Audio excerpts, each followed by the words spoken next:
어느 날 한양에 이시성의 재상이 한 명 있었습니다. 그는 높은 벼슬과 많은 재산 덕에 한평생을 편안하게 살아갔습니다. 재상의 집에는 이제 17이 되는 어린 여종이 한 명 있었는데 여종의 얼굴이 매우 아름다워 재상의 부인은 여종을 친자식처럼 아끼며 늘 가까이 했습니다. 헌데 여종의 미모가 날이 갈수록 눈부시게 아름다워지자 부인의 눈을 피해 재상이 흑심을 품기 시작했습니다. 대감 마님 왜 이러셔요? 자꾸 이러시면 저는 마님께 혼날지도 몰라요. 내가 뭘 어쨌다고 그러느냐. 난 그냥 내가 예뻐서 장난친 것뿐인데. 시간이 지날수록 여종을 향한 재상의 행동은 점점 심해져 참다 못한 여종은 마님에게 찾아가 눈물을 흘리며 지난 일을 이야기했습니다. 늙은 영감이 노망이 들어도 단단히 들었구나. 감히 딸 같은 너에게 수작을 걸어 내 이놈의 영감 수염을 모조리 뽑아버려. 2번 다시 너에게 껄떡대지 못하게 할 테니 그만 울거라. 안 됩니다, 마님. 그러셨다가는 마님이 안 계실 때 어떤 일을 겪을지 몰라요. 여종의 말을 들은 마님은 한참 고민에 잠겼다. 장롱을 뒤져 숨겨두었던 폐물을 꺼내 그녀에게 주었습니다. 이것을 가지고 아무도 모르는 곳에 가서 행복하게 살 거라. 이 정도 재물이면 너 혼자 먹고 사는 데는 부족하지 않을 테니 이 집을 떠나는 게 내 앞날에 더 좋을 것 같구나.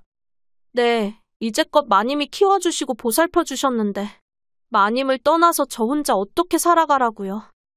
마음을 굳게 먹거라. 내가 이 집에 계속 있었다가는 너에게 좋지 못할 테니 꼭 떠나야 한다. 어린 여종은 어렸을 때부터 지내온 이 집을 떠나기가 싫었지만 마님의 말처럼 이곳에 계속 머물러 있다가는 자신에게 좋지 못하다는 것을 깨닫고 떠나기로 마음먹었습니다.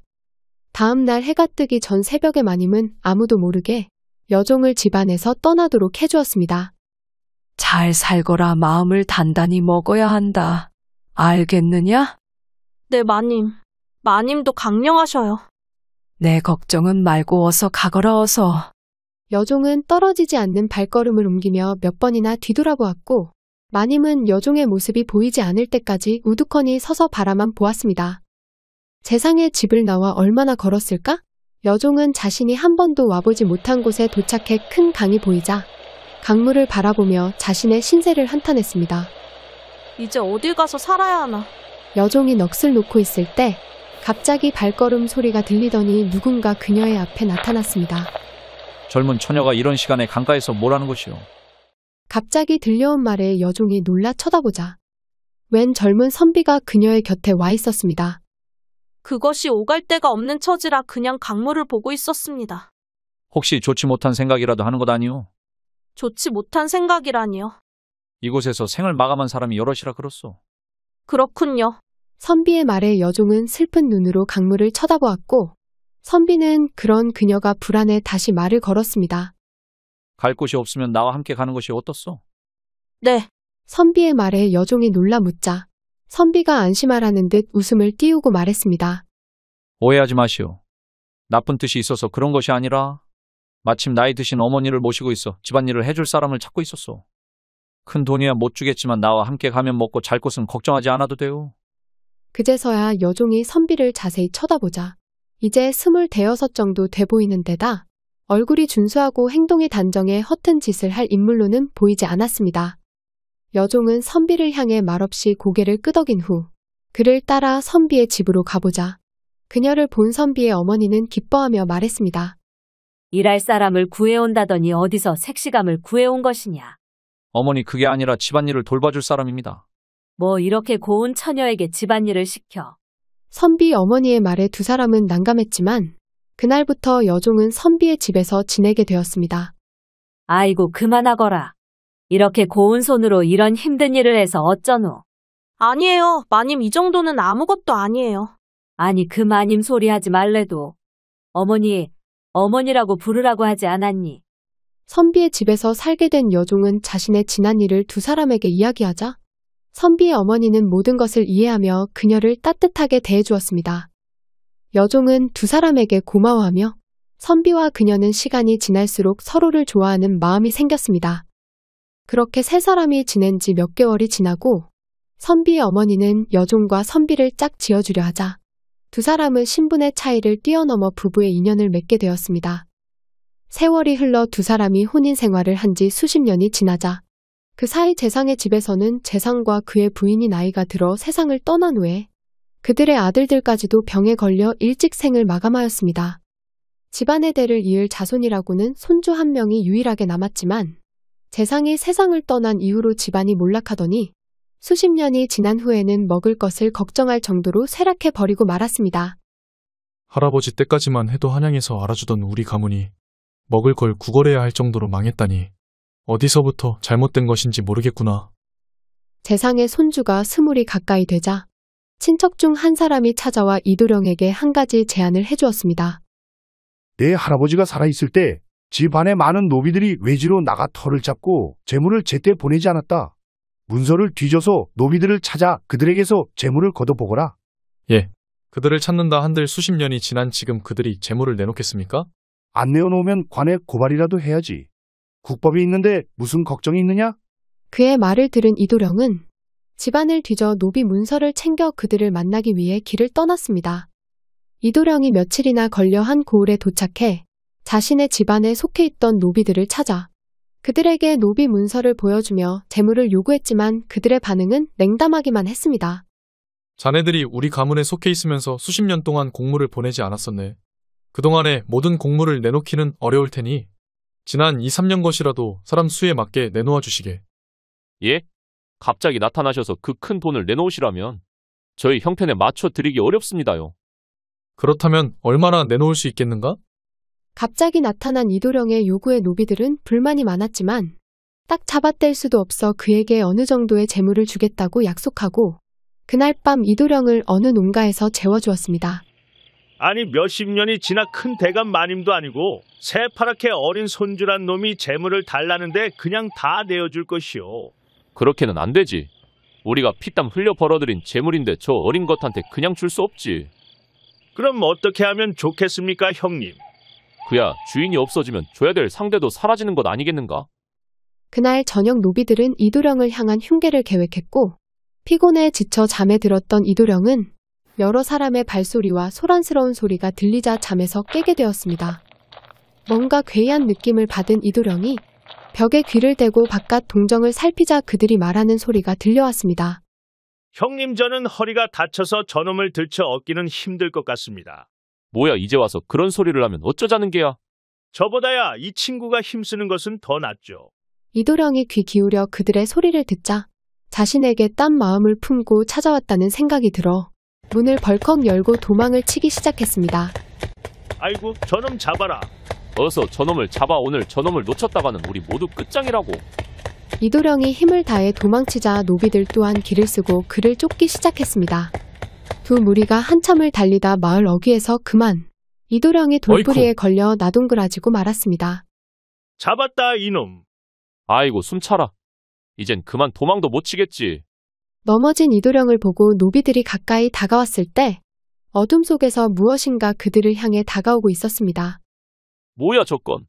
어둠 속에서 나타난 것은 집채만한 호랑이였는데 이도령과 노비들이 호랑이를 보고 놀라 두려움에 떨고만 있자 호랑이가 갑자기 이도령에게 달려들어 그를 물고 숲속으로 사라져버렸습니다. 이게 어찌 된 일이냐? 형님, 호랑이가 이도령을 물고 사라졌으니 우리가 수고를 덜었습니다요. 그것도 그렇지만 웬 호랑이가 나타난 것이야? 노비들이 놀라고 있을 때 호랑이는 이도령을 물고 달리기는 했지만 그의 몸에는 조그만 상처 하나 없이 옷깃을 물고 어둠 속을 번개같이 달려가고 있었습니다. 이도령은 호랑이에게 잡혀 끌려가는 동안 탈진하고 정신을 잃고 있다. 호랑이가 한참을 달려 어느 기와 집 앞에 자신을 내려놓자 그제서야 정신이 들기 시작했습니다. 여기가 어디냐?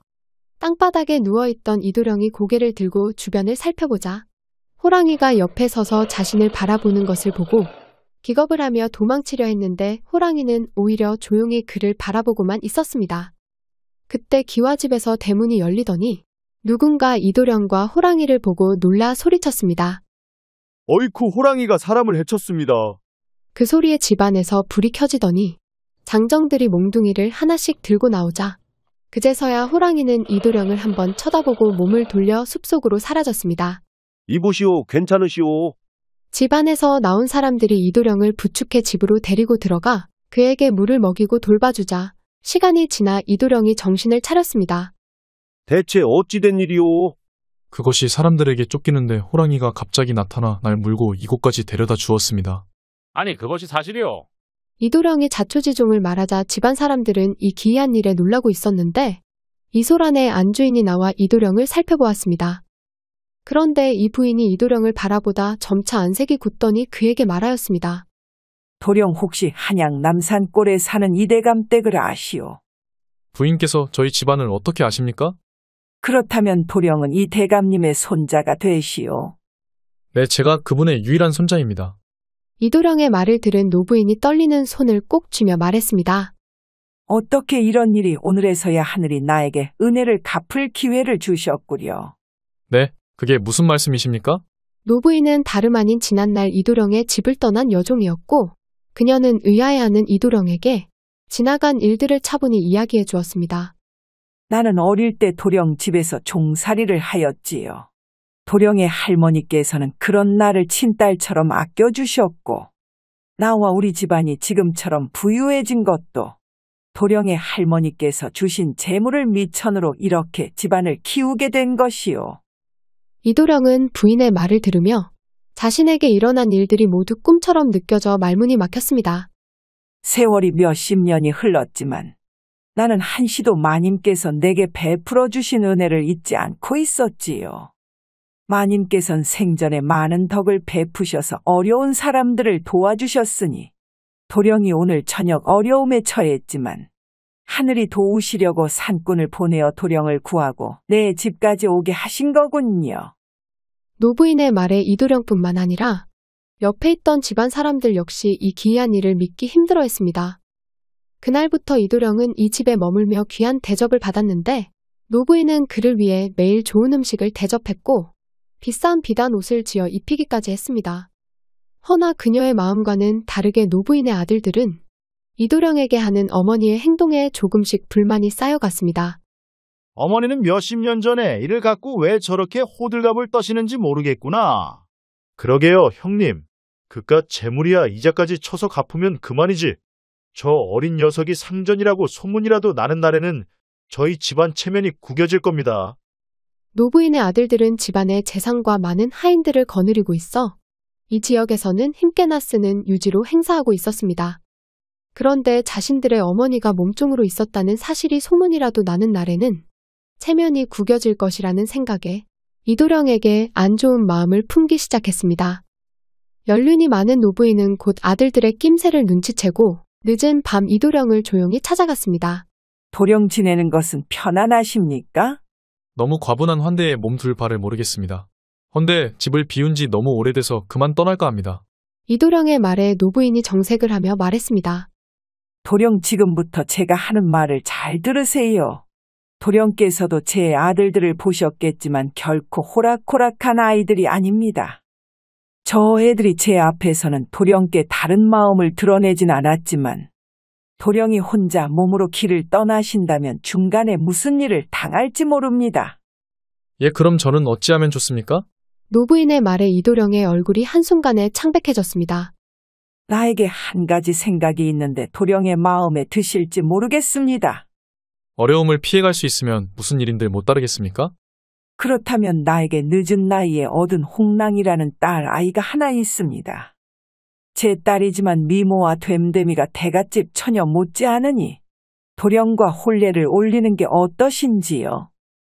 이 말을 들은 이도령은 바로 대답하지 못하고 우물쭈물하자 노부인이 다시 말했습니다. 도령이 내 말을 따르지 않으면 도령께 무슨 일이 벌어질지 장담할 수가 없습니다. 이것은 도령을 살리고 지난날에 마님께 받은 은혜를 갚을 수도 있는 길이니 신중하게 생각해 보세요. 노부인의 말에 이도령은 잠시 생각하다 그녀의 뜻에 따르겠다고 말했습니다. 노부인의 딸인 홍랑은 아름다운 미모와 총명하고 단정한 성품 때문에 주변에서 청혼이 끊이지 않고 들어오는 처녀였습니다. 다음 날 노부인이 홍랑과 이도령을 서로 인사시키자 두 사람은 서로를 보고 놀라 아무 말도 하지 못하고 있었습니다. 이도령은 홍랑을 보고 그녀의 아름다운 모습에 한눈에 반해버렸지만 홍랑은 이도령이 오기 전날 이상한 꿈을 꾸었는데 그 꿈에서 보았던 인물이 이도령과 똑같았기 때문이었습니다. 그녀는 꿈속에서 자신의 방에서 혼자 시간을 보내고 있을 때 하늘에서 오은거를 탄 신성 같은 외모의 도령이 땅으로 내려오더니 자신의 방 앞에 수레를 멈추고 방 안으로 성큼 들어와 홍랑이 깜짝 놀라 소리쳤습니다. 당신은 누군데 감히 여인의 방에 함부로 들어오는 것이죠? 소저, 당신은 나를 모르시겠지만 우리는 삼생의 인연으로 부부가 될 사이입니다. 허니 두려워 말고 나를 따라와 보세요. 홍랑은 그의 말을 듣고 수줍어하다. 도령이 갑자기 홍랑의 손을 잡아 끌고 나가 오은거에 올라타자 수레는 두 사람을 태우고 하늘 높이 날아올랐습니다. 순식간에 벌어진 일에 홍랑이 놀라 소리쳤습니다. 저를 데려가시려면 저희 부모님을 뵙고 허락을 먼저 받으셔야지요. 이렇게 인사도 없이 떠나버리면 저는 어떻게 합니까? 홍랑이 말하는데 도령이 들은 채도 안 하고 앞만 보자 그녀는 울음이 터져나와 그만 잠에서 깨고 말았습니다. 이상한 꿈을 꾸고 이틀이 지나 꿈속에서 똑같은 사람을 만나게 되자 홍랑은 이도령을 보며 놀라지 않을 수 없었습니다. 며칠 후 노부인은 아들들을 불러 이도령과 홍랑의 혼인 소식을 알리고 그들에게 행동을 조심할 것을 신신당부하였습니다. 이도령과 홍랑이를 혼인시킬 테니 너희들은 혼례식에 필요한 준비를 소홀히 하지 말고 더 이상 다른 마음을 먹지 말거라. 어머니, 갑자기 이게 어떻게 된 일입니까? 우리 홍랑이를 이도령과 혼인시키다니요. 이도령이 비록 지금은 형편이 어려우나 앞으로 높은 자리에 오를 만한 인물이다. 이런 사윗감을 얻었으니 홍랑이나 우리 집안에도 더없이 좋은 일이니 더는 왈가왈부하지 말거라. 노부인의 대쪽 같은 호령의 아들들은 꿀먹은 벙어리가 되었고 두 사람의 혼례식은 며칠 뒤 성대하게 치러졌습니다. 혼례식이 끝난 다음 날 노부인은 이도령을 불러 단둘이 마주하고 이야기했습니다. 도령 이제 혼례식까지 치렀으니 며칠 후에 한양으로 올라가셔야지요. 내 장모님 이제 사위가 됐으니 이 서방이라고 부르시지요. 그건 차차 하기로 하지요. 그것보다 도령의 집안이 쇠락해 당장 생계조차 꾸리기 어려울 테니 이것을 받으세요. 말을 하며 노부인이 품속에서 두툼한 종이 문서들을 꺼내놓자 이도령이 궁금해하며 물었습니다. 이것이 무엇입니까? 이것은 우리 집안의 토지 문서 중 절반에 해당하는 것입니다. 이 정도면 굳이 다른 일을 하지 않아도 평생 먹고 사는 데는 지장 없을 테니 받아 넣으세요. 장모님, 왜 제게 이렇게 많은 재물을 주십니까? 이도령은 노부인이 내준 것을 선뜻 받지 못하다 그녀가 재차 권하자 그것을 받아 넣었고 노 부인에게 진심으로 고마운 마음이 들었습니다. 며칠 후 홍랑과 이도령이 한양으로 떠나기 전 노부인이 아들들을 불러놓고 말했습니다. 이 서방이 탈 말 한 필과 홍랑이 탈가마 그리고 짐을 실을 말을 준비시키거라. 그리고 너희 둘은 이 서방을 따라 한양으로 올라갔다. 두 사람의 집에 도착하거든 이 서방에게 잘 도착했다는 편지를 받아 내게 갖고 오거라. 이 중 한 가지라도 빠뜨리면 안 되니 명심해야 한다. 네, 어머니. 노부인의 말을 들은 아들들은 그녀의 말대로 필요한 것들을 준비해 일행은 한양으로 떠났고 이도령과 홍랑이 한양에 있는 집에 도착한 이후 직접 써준 편지를 받고 아들들은 다시 집으로 돌아오게 되었습니다. 이후로 이도령은 노 부인이 준 재물 덕에 단번에 부자가 되어 학문에만 전념할 수 있었고 시간이 흘러 몇 해 뒤 이도령은 과거 시험에 합격해 관직에 나가 훗날 2조 정랑의 벼슬에까지 올라 집안을 다시 일으켜 세웠습니다. 이도령과 홍랑은 금술이 매우 좋아 그들은 많은 후손을 두고 나이가 들 때까지 평생 행복하게 살아갔다고 합니다.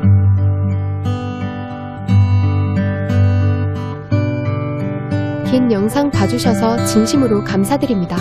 다음에 더 좋은 이야기로 찾아뵙겠습니다.